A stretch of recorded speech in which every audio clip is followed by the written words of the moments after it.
দাঁড়াও, দাঁড়াও, শুনে যাও কথাটা। একটা হেল্প চাই। হেল্পটা করতে হবে তোমাদেরকেই। ব্যাপারটা হচ্ছে এই বছরে ৩ টে মাস জুন, জুলাই, আগস্ট এই ৩ টে মাস আমি নিজেকে নানা রকমভাবে আঘাত দিয়ে সেটা মানসিক হোক চাই শারীরিক হোক নিজেকে শুধু ধ্বংসই করেছি। কারোর কাছ থেকে ছ্যাঁকা খেয়ে বলতে পারো এটা। তো সেখানে দাঁড়িয়ে আমার রেজাল্ট হচ্ছে এই যে হাতে। নিজেকে ধ্বংস করার রেজাল্ট গাইস দেখো, দেখো, দেখো। জয়মালা নার্সিং হোমের মানে হসপিটালের রেজাল্ট আছে এখানে। আমি বেশ কিছুদিন মানে আমার আগাগোড়াই ওয়েট থাকতো, বেসিক্যালি ছোটবেলা থেকে আমি হেলদি ছিলাম।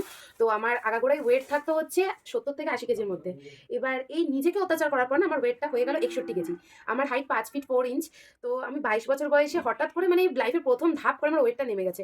তো সেই জন্য আমি ওখানে এক ডাক্তারের সাথে মানে কথা বলে যোগাযোগ করে আমি আমার ফিজিক্যালি বেশ কিছু টেস্ট রিপোর্ট করাই। সেখানে কিছু ওমেন্স রিলেটেড টেস্ট ছিল, প্লাস আমার নিজস্ব মানে ধরো ওই সুগার, ডায়াবেটিস, থাইরয়েড, তারপরে ব্লাড টেস্ট এগুলো সব ছিল। সেখানে আমার সব রিপোর্ট ঠিকঠাক আছে। কিন্তু আমার থাইরয়েড ধরা পড়েছে এই যে 5.6 থাইরয়েড আছে মানে এরকম থাইরয়েড। তো সেখানে আমি এখন এগুলো চেঞ্জ করতে চাই। মানে থাইরয়েডের জন্য আমাকে বলেছে ডাক্তারবাবু অনেক এক্সারসাইজ করতে হবে, ডায়েট মেইনটেইন করতে হবে। আগে আমি অ্যাথলেটিক্স খেলতাম কিন্তু আমি মানে আমি চাইছি যেহেতু আমি অনেকদিন এই লাইনটায় নেই, তো আমাকে কেউ একজন প্রপার গাইড করে দিক বা তোমরা আমাকে একটু সাজেশন দিয়ে যাও যে কোন এক্সারসাইজগুলো করা দরকার, কি মেইনটেইন করা দরকার। আমার এই মেডিসিনটা ডেইলি সকালে চলে, দেখো দেখতে পাচ্ছ নাকি জানি না।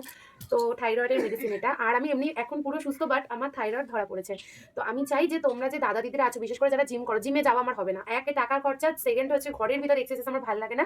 আমার পছন্দ খোলা মাঠে বা কোনো মানে মানে শান্তিপ্রিয় জায়গায় এরকম আমি এক্সারসাইজ করতে পছন্দ করি। আমি প্রত্যেকদিন ভোরে উঠবো, নিজের যত্ন করবো। আমি চাই আমার আগামীতে মানে বিগত টাইমে আমি যতগুলো ভুল করে এসেছি সব ভুলগুলো আমার ফুল হয়ে ঝরে যাক। জানি ঝরাতে গেলে অনেক সমস্যা হবে।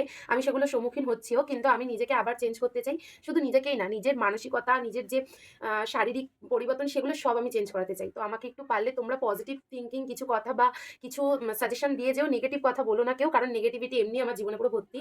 তো সেটাকেই চেঞ্জ করতে চাইছি যেহেতু, তাই রিকোয়েস্ট করব যে পজিটিভ কেউ কিছু সাজেশন পারলে আমাকে দিয়ে যাও। আমি সেগুলো মেইনটেইন করব।